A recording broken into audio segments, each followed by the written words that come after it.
Um reino dividido. Este será o título da nossa 11ª lição do segundo trimestre do ano de 2023 da classe de adolescentes.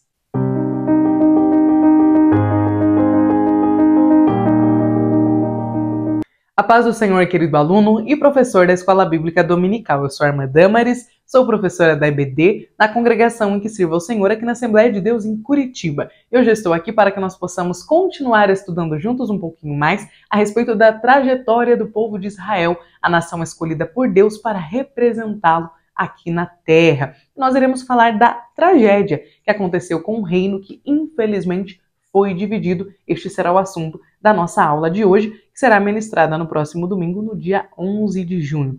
Caso você já tenha percebido, nós estamos em um ambiente diferente. Se você já me acompanhava aqui nos 2 trimestres anteriores, é um ambiente familiar para você, porque foi aqui que eu iniciei as gravações das pré-aulas para a EBD no ano passado, no último trimestre. Mas, infelizmente, eu falei lá na gravação da aula na semana passada para as classes de jovens e de adultos, que nós acabamos tendo um probleminha com o piso da sala lá de casa e nós precisamos sair de casa para que fosse trocado todo o piso ali da sala, cozinha, enfim. E aí nós precisamos estar fora de casa e eu tive que vir gravar aqui na sala dos meus pais. Eles estão me cedendo a sala, muito obrigado, pai e mãe, para que eu consiga gravar aqui para os irmãos. Então hoje nós iremos falar sobre o reino de Israel, que foi infelizmente dividido, e a nossa leitura bíblica está lá em 1 Reis, no capítulo 12, versículos 1 ao 5 e também dos versículos 2 ao 17. Vamos ler juntos? E foi Roboão para Siquém, porque todo o Israel veio a Siquém para o fazerem rei. E sucedeu, pois, que ouvindo-o Jeroboão, filho de Nebate, estando ainda no Egito, porque fugira de diante do rei Salomão, e habitava Jeroboão no Egito, enviaram e o mandaram chamar, e Jeroboão e toda a congregação de Israel vieram e falaram a Roboão, dizendo: Teu pai agravou o nosso jugo. Agora, pois, alivia tu a dura servidão de teu pai e o seu pesado jugo que nos impôs, e nós te serviremos. E ele lhes disse: Ide-vos até o 3º dia e voltai-vos a mim. E o povo se foi. Veio, pois, Jeroboão e todo o povo ao 3º dia a Roboão, como o rei havia falado, dizendo: Voltai a mim ao 3º dia. E o rei respondeu ao povo duramente, porque deixara o conselho que os anciãos lhe haviam aconselhado. E lhe falou conforme o conselho dos jovens, dizendo: Meu pai agravou o vosso jugo, porém eu ainda aumentarei o vosso jugo. Meu pai vos castigou com açoites, porém eu vos castigarei com escorpiões. O rei, pois, não deu ouvidos ao povo, porque esta revolta vinha do Senhor, para confirmar a palavra que o Senhor tinha dito pelo ministério de Aías, o silonita, a Jeroboão, filho de Nebate.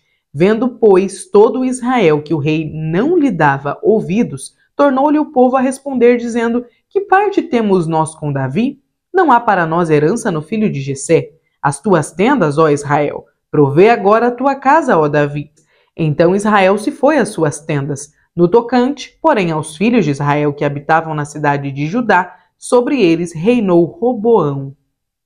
E a mensagem está registrada lá no livro de 1 Reis, no capítulo 16 e versículo 26. Como Jeroboão havia feito antes dele, Onri fez com que o Senhor, o Deus de Israel, ficasse irado por causa dos seus pecados e por fazer o povo de Israel adorar ídolos.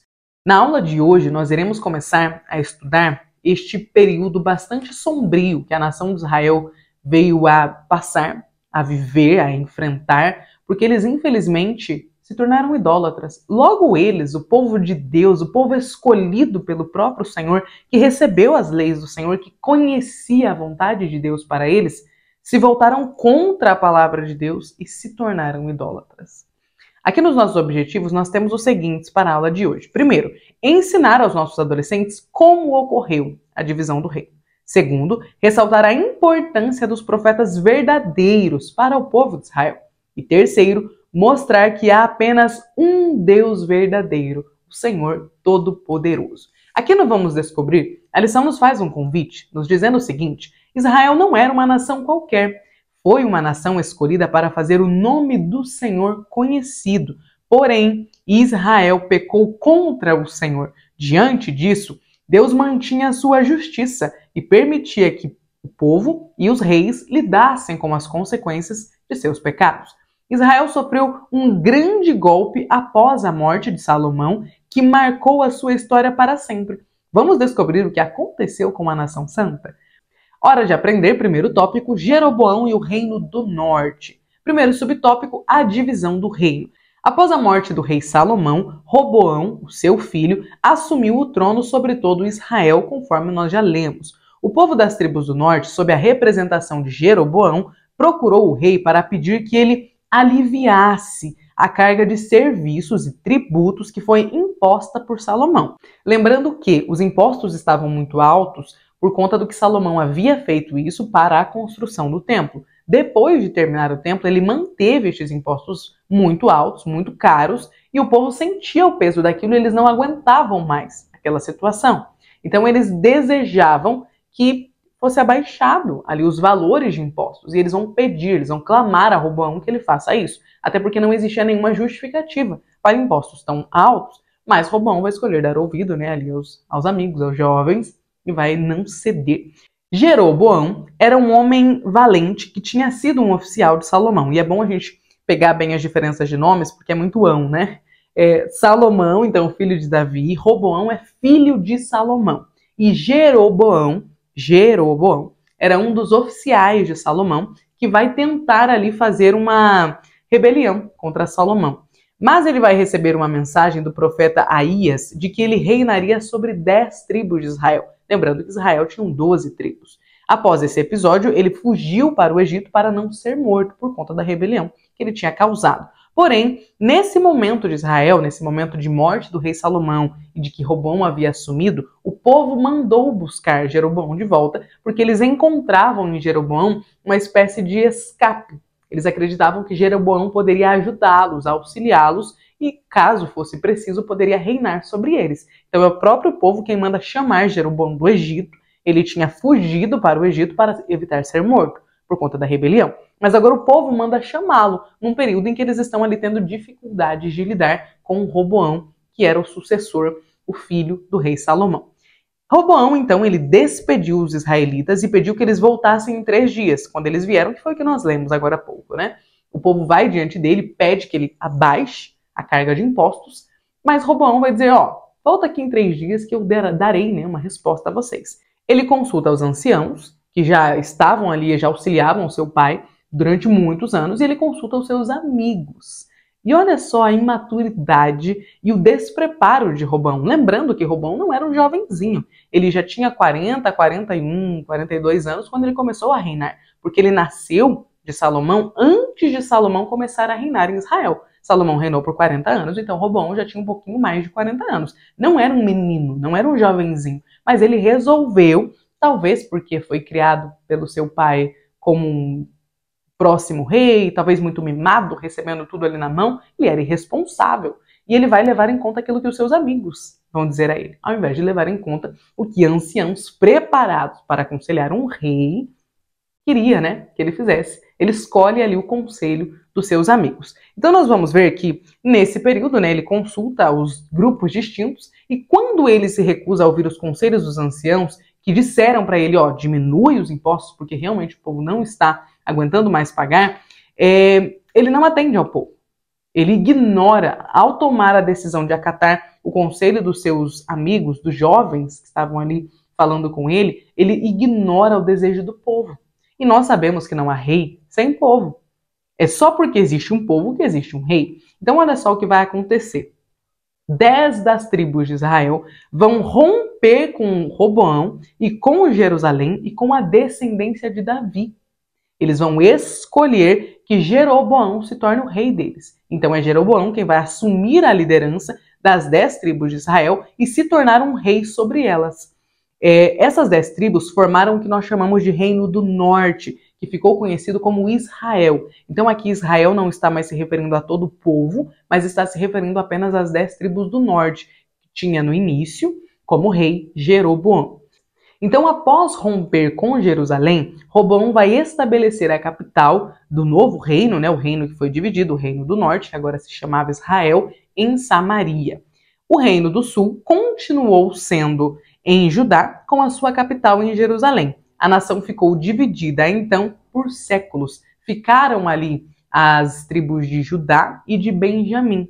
Todas as outras tribos, as outras 10 tribos, foram com Jeroboão e se unificaram ali no reino do norte, formando então o reino dividido em Israel. Olha que tristeza, o Senhor que tinha tantos desejos para o povo de Israel, que cuidava daquele povo desde a chamada de Abraão, cuidando daquele povo, fazendo promessas para eles, agora precisa ver este povo fazendo escolhas que desonravam e desagradavam ao Senhor Deus. Vamos para o nosso segundo subtópico, Jeroboão e o reino do norte. A princípio, Jeroboão tinha recebido de Deus o seu reinado. Foi um profeta que disse a ele que ele reinaria sobre 10 tribos. Ou seja, era o próprio Deus quem estava dando aquelas 10 tribos, né, para Jeroboão, porque o Senhor não se agradava do que Roboão estava fazendo. O profeta Aías o alertou para que ele, Jeroboão, andasse corretamente diante do Senhor e guardasse os mandamentos dele, os mandamentos do Senhor. Entretanto, Jeroboão, com medo do povo retornar e se submeter a Roboão, quando fosse adorar a Deus, né, ali no templo, porque o templo de Salomão, o grandioso templo, estava em Jerusalém, e Jerusalém continuava sendo a capital do reino de Judá, ali do reino do sul, né, que tinha ficado com Roboão. Então, Jeroboão, com medo de perder o seu reinado, que era o próprio Deus quem tinha dito a ele que seria dele, ou seja, por não confiar em Deus, Jeroboão vai edificar 2 altares para que o povo não fosse até Jerusalém. Um em Betel e outro em Dan. Jeroboão, então, levou todo o seu reino à idolatria e construiu altares e imagens. Ele chegou a substituir o sacerdócio, né, por pessoas que não eram levitas. O Senhor tinha deixado bem claro que só quem poderia executar funções de sacerdócio eram os levitas. Era a tribo de Levi que foi escolhida por Deus para esta função em Israel. E Jeroboão ignorou todas as ordens, os mandamentos, as regras que o Senhor tinha dado ao povo. E aquilo que o Senhor tinha dito a ele, olha, anda na minha presença e guarda os meus mandamentos. As primeiras atitudes de Roboão foram justamente contrárias àquilo que o profeta tinha dito a ele. Consegue perceber a dificuldade que o povo tinha de acatar as ordens de Deus e também a facilidade que eles tinham para ignorar aquilo que os profetas de Deus, pessoas que o Senhor levantava, capacitava, enchia de poder e dava a eles palavras que eram vindas do próprio Deus. Ainda assim, eles recusavam a ouvir isso. É difícil, né? Quando a gente começa a depois ver o que vai acontecer com o povo indo para o cativeiro, a gente fica pensando, nossa, mas o povo de Israel, o povo de Deus no cativeiro. Mas olha o que esse povo fez. Gente, a paciência de Deus foi extremamente testada. E eu fico pensando no quanto a bondade de Deus foi ignorada, a misericórdia dele. Porque o Senhor deu tanta misericórdia para esse povo e ainda assim eles recusaram a vontade de Deus. É muito triste o que vai acontecer com Israel, mas é um exemplo para nós. É um exemplo do que não fazer. A bondade de Deus, ela existe, é claro. Só que nós precisamos saber que o nosso Deus, ele não é só um Deus bondoso, ele é um Deus de juízo. E ele é um Deus de amor. E amor significa justamente dar aquilo que nós precisamos. Porque o Senhor nos ama, muitas vezes ele vai nos corrigir. Infelizmente, o povo de Israel precisou de uma correção bastante dura, porque eles já estavam insensíveis à voz de Deus, a ponto de que a mensagem que o profeta trazia era ignorada. Olha só que aquele povo que o Senhor resgatou do Egito, que o Senhor fez uma nação, transformou em uma nação, vai começar a fazer. Jeroboão, no caso, ele escolhe, de acordo com a sua própria vontade, novas datas para as festas religiosas de Israel. E ele constitui sacerdotes particulares, como eu havia falado, né, que não eram da tribo de Levi. Portanto, ele se tornou um rei idólatra e corrompeu o culto, o sacerdócio e também toda a nação de Israel. Nós temos aqui o primeiro auxílio teológico, e eu aconselho você, professor, a olhar bastante, a fazer a leitura, anotações a respeito do auxílio teológico, porque nós estamos diante de uma lição bastante histórica. Então nós temos muitos detalhes históricos, muitos nomes, muitas datas. É importante que você consiga aí mais referências para que você possa ministrar uma aula com bastante conteúdo, mais um conteúdo que seja bastante acessível aos nossos adolescentes neste domingo. Amém? Vamos para o nosso segundo tópico, reis versus ou X, né, profetas. Então veja só, os reis que sucederam Jeroboão fizeram coisas parecidas e até piores com aquelas que ele tinha feito, de modo que, se não fosse a misericórdia de Deus em levantar profetas para tentar levá-los ao arrependimento, a nação estaria completamente perdida. O sexto rei de Israel, no caso o Reino do Norte, se chamou Onri, ou Onri, né? É uma pronúncia mais difícil. A Bíblia diz que ele pecou contra o Senhor Deus mais do que todos aqueles que haviam sido reis antes dele. Está lá em 1 Reis, no capítulo 16 e versículo 25, essa passagem. Ele reforçou a prática da idolatria e ele despertou a ira do Senhor. O seu reinado durou 12 anos e após a sua morte, o seu filho Acabe foi coroado. Dá para os irmãos começarem a imaginar porque Acabe era quem era, né? O pai dele desagradou a Deus ainda mais do que todos os outros reis que haviam vindo, que tinham vindo no caso, né? Antes dele. E imagina, este homem criou Acabe, que depois se transforma naquele homem, naquele rei que nós vamos conhecer por conta das passagens ali de Elias, de Eliseu, de Jezabel. Acabe foi um rei politicamente forte e espiritualmente fraco. Ele lutou batalhas contra outras nações, fez alianças políticas e manteve relações diplomáticas com outros reis. Seu reinado durou 22 anos e foi marcado por grandes construções na cidade de Samaria e por fortificação de outras cidades, como por exemplo de Jericó. Acabe se casou com Jezabel para fazer uma aliança política com o pai dela. Então, por conta dessa união, vai ser introduzida em Israel a adoração aos deuses de Jezabel, Baal e Aserá. Acabe conduziu o povo de Israel a uma profunda idolatria. E ele não só fez isso, como fez coisas piores. Ele permitiu que a sua esposa, que Jezabel, perseguisse e matasse os profetas do Senhor. E aqueles poucos que conseguiram sobreviver tiveram que se esconder. Olha o tamanho da insensibilidade espiritual que o povo de Israel se encontrava, a ponto de que agora eles adoravam a outros deuses, eles ignoravam tudo o que Deus tinha dito a eles no passado e eles encaravam como normal a perseguição aos profetas que o próprio Deus levantava. Acabe foi um rei cruel. Ele cometeu e permitiu atos terríveis, como matar Nabote apenas para tomar a sua vinha. Todavia, as atitudes de Acabe não ficaram impunes. Deus levantou um profeta para confrontá-lo. Elias foi um profeta que se notabilizou por não se curvar diante da tirania de Acabe e de Jezabel. Ele confrontou o rei e a rainha por seus pecados e com autoridade anunciou um período de seca sobre Israel que se cumpriu. A seca foi enviada por Deus como forma de juízo sobre os pecados de Israel. Elias teve grandes experiências com Deus. Por exemplo, durante o período de seca, ele foi sustentado por corvos em Querite. Depois de algum tempo, Deus ordenou que ele fosse até Sarepta para receber mantimentos de uma viúva. Quando o profeta chegou lá, foi informado que a viúva não tinha alimentos ou recursos. Ela só possuía um punhado de farinha de trigo numa tigela e um pouco de azeite num jarro.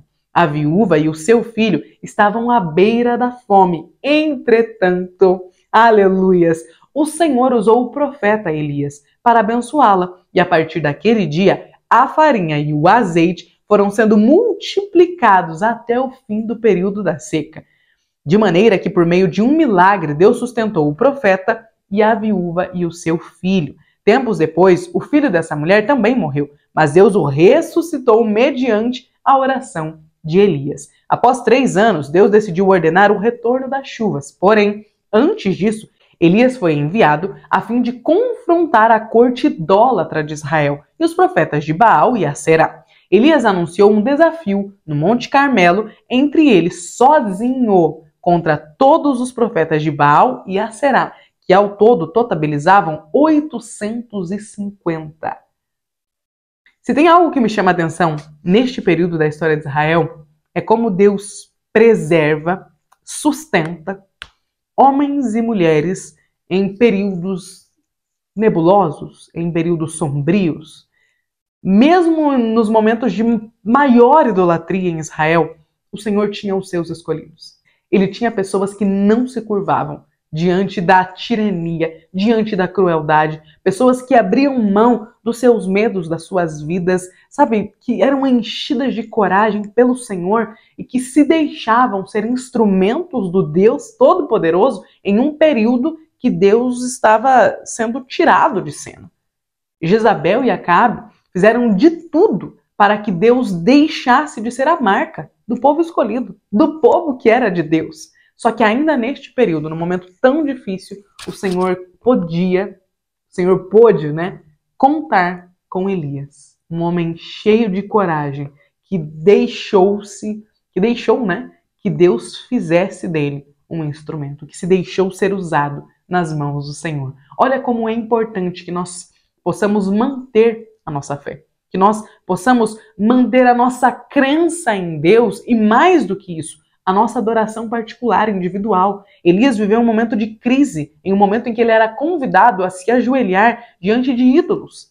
Mais do que isso, a Bíblia não vai nos dizer como foi a educação que Elias recebeu em sua casa, mas certamente ele era filho de pessoas tementes a Deus. Enquanto toda a nação se curvava a ídolos, enquanto toda a nação se deixava se levar pelo que os reis estavam fazendo, reis que não temiam a Deus, na casa de Elias, ele foi forjado como um homem de Deus, um homem que cria em Deus. Professor, mesmo em períodos difíceis, em período de seca, de apostasia, de grande e profunda idolatria, nós podemos ser canais de Deus, ser usados como instrumentos do Senhor para ministrar sobre a vida dos nossos adolescentes e crer que o Senhor os guardará e os usará, mesmo em um tempo de apostasia, em um tempo onde a gente olha para o lado e fala, o que vai acontecer com o mundo? Imagina o desespero de Elias. Ele olhava e falava, eu estou sozinho. Aí Deus vai dizer, não, calma, Elias, você não está sozinho. Eu sempre tenho os meus remanescentes. Que nós possamos ser remanescentes de Deus. Amém? Aleluias! Vamos continuar então. Nesse desafio que Elias propôs aos 850 profetas de Baal e de Aserá, no caso, 2 altares foram construídos com uma oferta de sacrifício. Os profetas idólatras deveriam clamar a Baal e Elias iria clamar ao Senhor. Aquele que respondesse à oração, fazendo fogo cair do céu sobre o altar, provaria ser o Deus verdadeiro, o Deus digno de adoração. O povo de Israel, que estava ouvindo o profeta Elias, aprovou o desafio. Assim, os profetas de Baal começaram a fazer seus rituais e preces. Depois de algumas horas, Elias zombou de seus adversários, pois Baal e Aserá não responderam ao clamor dos seus profetas. Os profetas idólatras clamaram pela manhã e pela tarde, e nada aconteceu. Então Elias chamou o povo para perto de si, consertou o altar do Senhor que estava quebrado. Presta atenção no que isso quer dizer. O altar do Senhor estava quebrado. Misericórdia. Mas Elias conserta aquele altar e, além disso, para assegurar o poder de Deus, ele ainda cavou uma valeta em volta e encheu com cerca de 12 litros de água. Eu amo a ousadia de Elias. Eu amo abrir a Bíblia em 1 Reis e ler o que Elias fez, porque eu falo, que homem ousado, que homem cheio de Deus, cheio de coragem.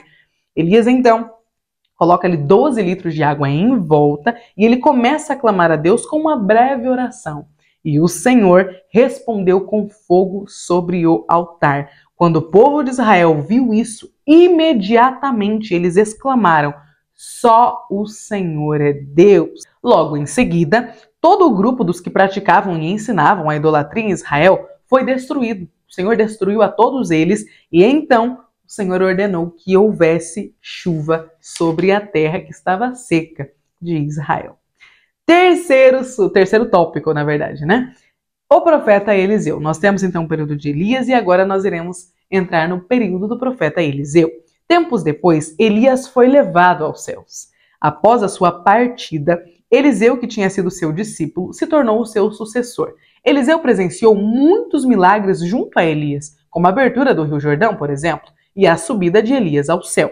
Mas então, por meio ali da vida do profeta Eliseu, Deus realizou muitos milagres. O profeta dividiu o Rio Jordão, assim como Elias, purificou um manancial de águas em Jericó, multiplicou o azeite da viúva, ressuscitou o filho da sunamita, retirou o veneno de uma refeição, multiplicou pães, curou Naamã, comandante sírio de lepra, fez o ferro de um machado flutuar e viu Deus cegar todo o exército sírio. Os milagres realizados e as mensagens proféticas entregues por meio de Eliseu sinalizavam o cuidado de Deus com Israel. Outros profetas também vieram e atuaram no reino do norte, né? Tais como Amós e Jonas. Entretanto, os reis de Israel insistiram em pecar contra o Senhor. É algo muito grave o que nós estamos ensinando aos nossos adolescentes nesta aula. Porque nós estamos falando de um período de profunda idolatria. E nós estamos falando que, de forma bondosa e misericordiosa, o Senhor levantou profetas, capacitou, os encheu de ousadia, fez através deles milagres que só poderiam mesmo serem feitos de forma sobrenatural. Mãos humanas não eram capazes de fazer aquilo. Deus usou estes homens de forma extraordinária. Ainda assim, os reis que vinham depois continuavam ignorando tudo que o Senhor fazia. Sabe o que eu entendo aqui? Que a insensibilidade espiritual ela é algo muito grave e nós devemos lutar contra ela. Quando nós vemos um milagre de Deus, quando nós estamos diante de uma providência divina, nós não devemos menosprezar o que Deus faz. Nós devemos ensinar aos nossos adolescentes que quando Deus opera um milagre, é algo extraordinário. Deus está querendo mostrar algo. Deus queria mostrar àquele povo que ele continuava os amando, desejando ser o Deus deles. O Senhor estava provando a sua fidelidade. Não que Deus precise provar algo, mas Deus estava provando. Ainda assim, eles não entendiam. Era como os crentes de finais de semana, era como aqueles irmãos que recebem o batismo com o Espírito Santo, ou então uma renovação de Deus no momento de congresso e depois na segunda-feira a vida volta a ser toda errada. Ai de nós! Que o Senhor tenha misericórdia de nós, que nós não sejamos como este povo, que via milagres num dia, uma semana depois já estavam entregues à idolatria novamente. Este povo que viu o fogo do céu descer sobre o altar que Elias fez. Este povo que viu o exército sírio ficar cego através do que o Senhor fez pela vida de Eliseu. Continuou insensível à voz de Deus, aos mandamentos de Deus. Que nós possamos clamar pela misericórdia do Senhor e não agirmos dessa forma nas nossas vidas. O Senhor deseja continuar sendo o nosso Deus. Só que tudo parte do que nós iremos fazer com este desejo de Deus. O Senhor queria ser o povo de Israel, mas Israel não guardava os mandamentos do Senhor, não temia a Deus. Será que nós guardamos os mandamentos de Deus? Será que nós tememos ao nosso Senhor? Ou será que os milagres que nós vemos ao nosso redor, no nosso dia a dia, passam de forma, sabe, como se não tivessem sido nada? A nossa própria existência, o próprio respirar que nós temos todos os dias é um milagre de Deus. Você agradece a Deus pelos milagres que você não viu? Essa foi uma oração que eu aprendi com meu pai. Agradecer até pelos milagres que eu não vi. Falar, o Senhor me livrou de uma doença. O Senhor me livrou de um acidente, de uma tragédia. Nós pegamos o carro ou entramos no ônibus todos os dias, estamos andando na rua. A qualquer momento alguém pode perder a direção e um carro vir sobre nós. Mas se não veio, Deus nos guardou, Deus nos protegeu, Deus tem cuidado de nós. Que nós não nos tornemos insensíveis à voz do Espírito Santo e às ações dele no nosso dia a dia, porque elas continuam acontecendo. E o exemplo do povo de Israel, principalmente agora falando do Reino do Norte, ecoem nas nossas mentes, fique gravado em nosso coração a respeito do que não ser, do que não fazer, porque aqui o Senhor está nos mostrando o que ele não tolera. E ele não tolera que nós tenhamos outros deuses. E nos dias de hoje, às vezes os nossos deuses não são Baal, Aserá, ídolos, mas nós temos outros. Nós sabemos, a gente vive e mexe, nós estamos erguendo ídolos em nossos corações. Que o Senhor nos ajude a conhecê-los, a identificá-los e a derrubar os altares que nós fazemos muitas vezes no nosso coração, a ídolos terrenos. Em nome de Jesus, nós seremos uma geração de Elias, de Eliseu, que não se curva à tirania dos reis de Israel, mas que adora o Deus verdadeiro e que se permite ser canal de bênção sobre a terra. Amém? Na conclusão, a nossa aula vai dizer o seguinte: o Reino do Norte foi marcado por idolatria e desobediência à palavra de Deus. Todos os seus reis foram maus, de forma que Deus levantou profetas para confrontá-los, para despertar o arrependimento. Deus falou com os reis e com o povo ao longo dos anos, porém, eles escolheram, presta atenção nesse verbo, Foi uma escolha deles. O caminho mau. O caminho que não agradava a Deus. Pense nisso. Um dos principais problemas do Reino do Norte foi o sincretismo religioso, ou seja, a mistura de elementos religiosos de outras nações ao padrão estabelecido pela palavra de Deus. O povo de Deus nunca precisa copiar ou se misturar com o mundo. Amém? Que as palavras do apóstolo Paulo possam permear a nossa mente, o nosso coração, o nosso imaginário. Não vos conformeis com este mundo. Eu gosto da versão que diz: não vos amoldeis a este mundo. Não queiram se parecer com este mundo. Sejam transformados pela renovação da mente. É só Cristo quem nos transforma. É só Cristo quem renova a nossa mente. Portanto, que nós possamos permitir a ação do Senhor na nossa vida e que a gente saiba escolher o caminho do bem, o caminho que leva a Cristo, o caminho que o Senhor deseja que nós possamos trilhar. Amém? Professor, aluno, você que chegou até aqui, que Deus te abençoe. Muito obrigado por ter chegado até aqui. A você, professor, que vai ministrar essa aula, eu desejo que o Senhor te capacite, que você estude a história deste período do Reino do Norte, da divisão do reino, e que você deixe que o Senhor te use como canal, como um instrumento dele, para falar ao coração dos nossos adolescentes na aula deste domingo. Amém? Deus abençoe e até a próxima aula.